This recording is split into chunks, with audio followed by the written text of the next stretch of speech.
Comme une légende, voici la légende Ken Dryden.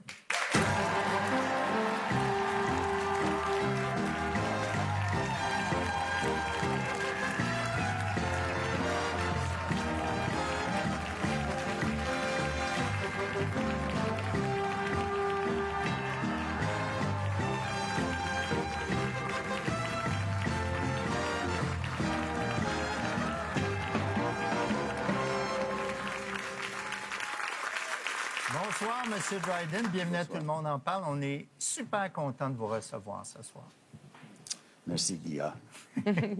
Vous venez nous présenter la biographie Scotty, une vie de hockey d'exception sur l'entraîneur Scotty Bowman, qui a été votre entraîneur-chef avec le Canadien pendant 7 saisons dans les années 70 et avec qui vous avez remporté 5 Coupes Stanley.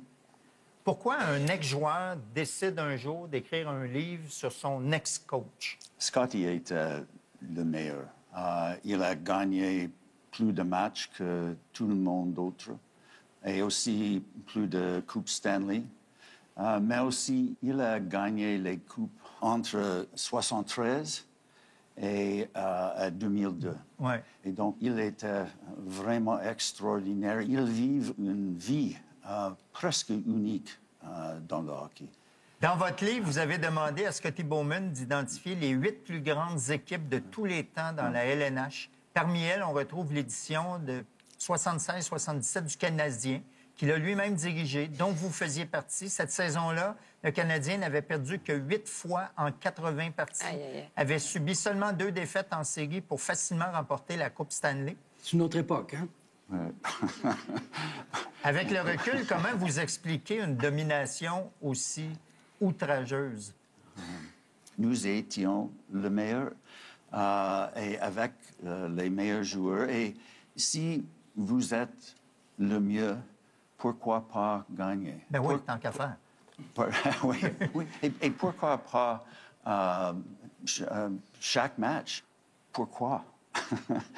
Nous étions meilleurs que les autres équipes. Oui, clairement.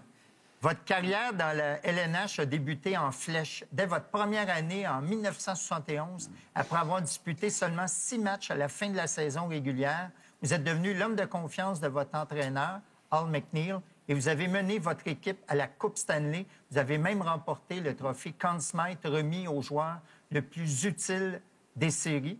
Et juste expliquer aux gens que l'année après, il a gagné le trophée Calder pour la recrue de l'année. Vous auriez pu prendre votre retraite cette année-là? C'était difficile de faire mieux? Ben, naturellement, non. À cause que une carrière n'est pas seulement un moment et un achievement, mais aussi tous les défis et donc la richesse dans les autres choses aussi. Ouais. Pour avoir une idée de vos prouesses comme gardien de but et pour expliquer aux milléniaux qui était Ken Dryden, rien de mieux que ce petit montage pour replonger dans l'immensité de votre talent. Manon.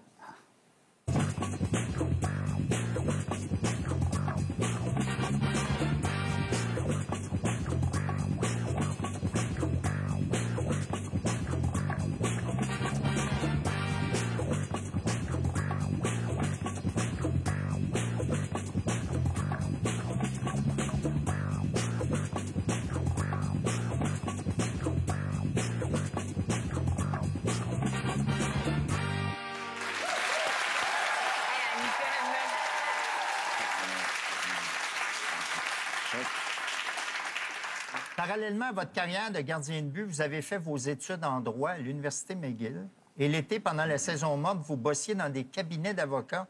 Est-ce que vous étiez perçu un peu comme un extraterrestre dans votre vestiaire?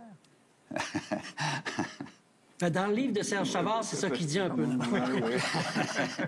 Les autres voient les gardiens de but comme différents. Oui, c'est toujours les bizarres. Toujours différents. Oui, c'est comme les batteurs dans les groupes de rock. Oui, exactement. mais c'est aussi une grande chose pour un gardien de but. Ça nous donne la licence d'être différents. L'été suivant votre graduation à McGill, une dispute salariale est survenue avec le directeur général de l'époque, Sam Pollock, qui tenait les cordons très serrés. Vous lui avez tenu tête, vous avez refusé de jouer lors de la saison 73-74 et vous êtes parti faire votre barreau. Qu'est-ce qui clochait dans l'offre qu'on vous proposait pour que ça soit assez grave pour faire la grève pendant une année?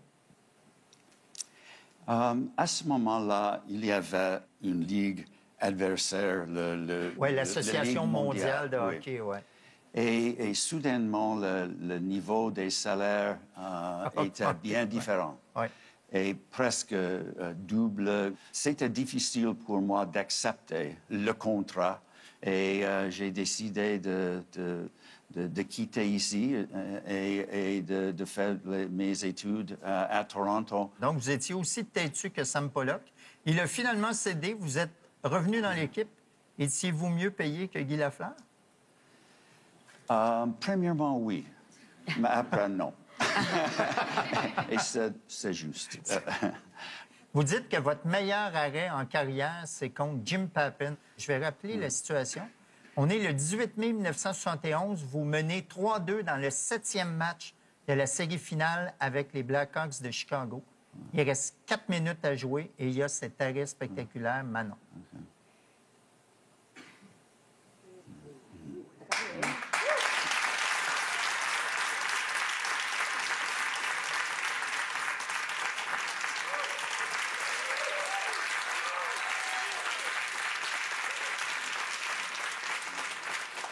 S'il avait compté, il y aurait eu une supplémentaire. Vous auriez pu perdre la Coupe Stanley. Et on ne serait pas ici pour se parler. Oui. Il n'y aurait pas eu... Et Jim Pappen. Oui, il serait ici, Jim Pappen, avec son livre sur Scotty Bowman. Et Jim Pappen, je me souviens ce moment-là très bien pour une raison. Et c'est, comme vous voyez, le bâton de Jim Pappen était comme ça. Oui, lui, il pensait qu'il avait compté. Oui. And he raised the stick as if had scored. And je me souviens très bien le bruit de Jim Pappen. Il a dit « Yeah, ouh! »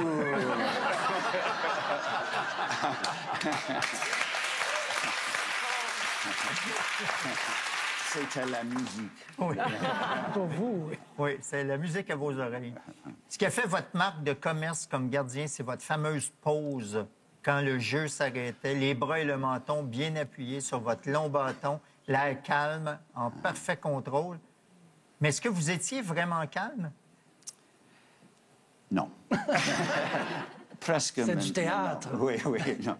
Non, oui. Mais c'était seulement après que j'ai réalisé que cette pause comme ça est un message à mes coéquipiers. Et à l'adversaire. Oui, et aussi les adversaires, et aussi les partisans. Et c'est presque un message que it's okay, it's okay. Tout est sur Est-ce que vous la prenez encore, la pause, le soir, en écoutant la télé? Dear, we have to talk. That wouldn't work very well. Mais vous êtes très grand. Vous mesurez combien? 6'4". 6-4. Oui. Monsieur Dryden, vous avez écrit un livre qui s'appelle The Game, qui a été traduit par Le Match, publié en 1983, que l'on considère encore à ce jour comme le meilleur livre à avoir été écrit sur notre sport national, et je l'ai lu, Danny aussi. Je vous cite dans ce livre. « Garder les buts n'a rien d'amusant.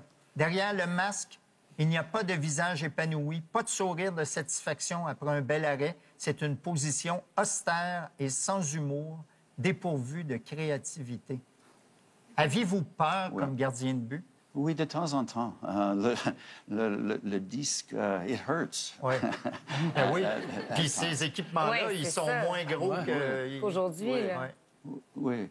Et la chose la plus évidente pour un gardien de but était quand un autre fait une lance et le gardien de but est comme ça, lève la tête comme ça.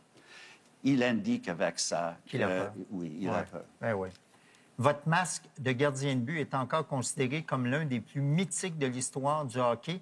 Le peintre Serge Lemoine en a même fait un tableau en 1975 qui est devenu un objet phare de la collection du Musée des Beaux-Arts de Montréal. Qu'est-ce que vous pensez du tableau? I think it's beautiful. C'était aussi une grande surprise. Ouais. Et je me souviens, le moment que je l'ai vu, c'est grand. C'est énorme. Oui, c'est énorme. Puis ça vaut 300 000 vous le savez? Guy l'a acheté. Oui. Parce que c'est des déductibles d'impôts. Oui, Ça vaut 300 000 sur le marché. Oui. Ça s'appelle le Dryden. Vous avez toujours gardé votre fameux masque précieusement chez vous. Vous avez même refusé qu'il soit exposé au Temple de la Renommée à Toronto. Mais quand on vous a demandé de l'apporter, vous n'avez pas hésité. Diane, apporte le masque. Merci.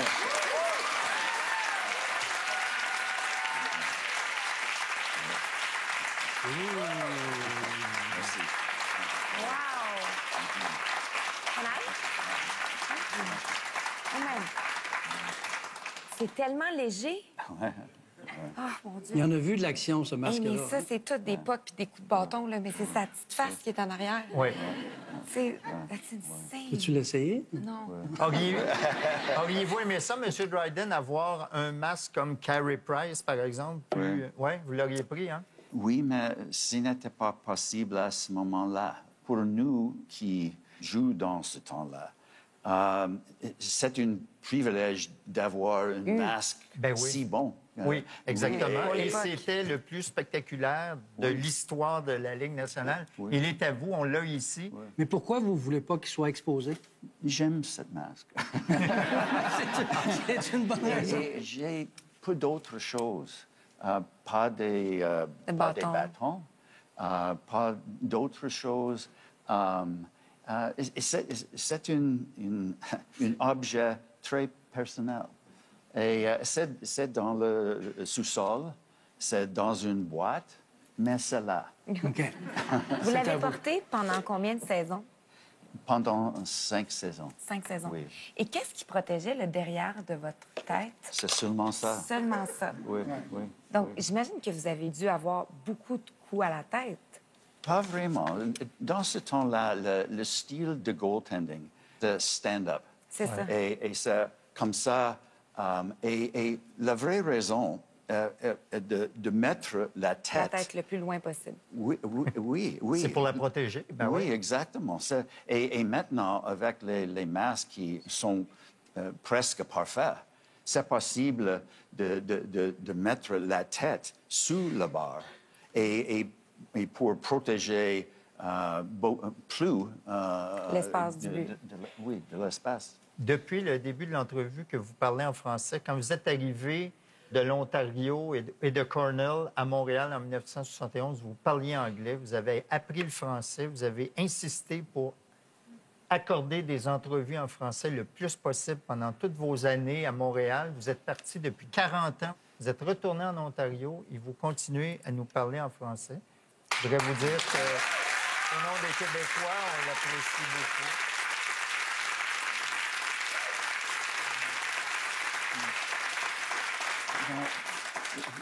Vous êtes très patient. Non. Et c'est tout pour quelqu'un qui parle dans une autre langue. Et aussi, les premières entrevues que j'ai faites, vraiment, étaient avec Lise Payette, après moi, Lise. Et vous aviez une belle relation avec elle parce que vous avez même été choisi 7e au gala du plus bel homme du Canada. C'est animé par Lise Payette. Non. Oui.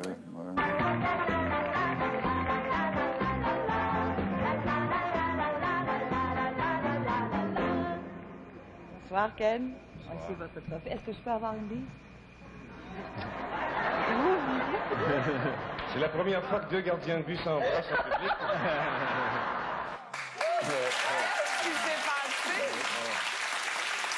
Monsieur Dryden, c'est votre vie personnelle. On ne vous demandera pas ce qui s'est passé après, mais visiblement, il y avait de l'électricité dans l'air. Oui, et aussi, à ce moment-là, elle a dit que "Won't you give me a kiss?" as I shook her hand. Yeah.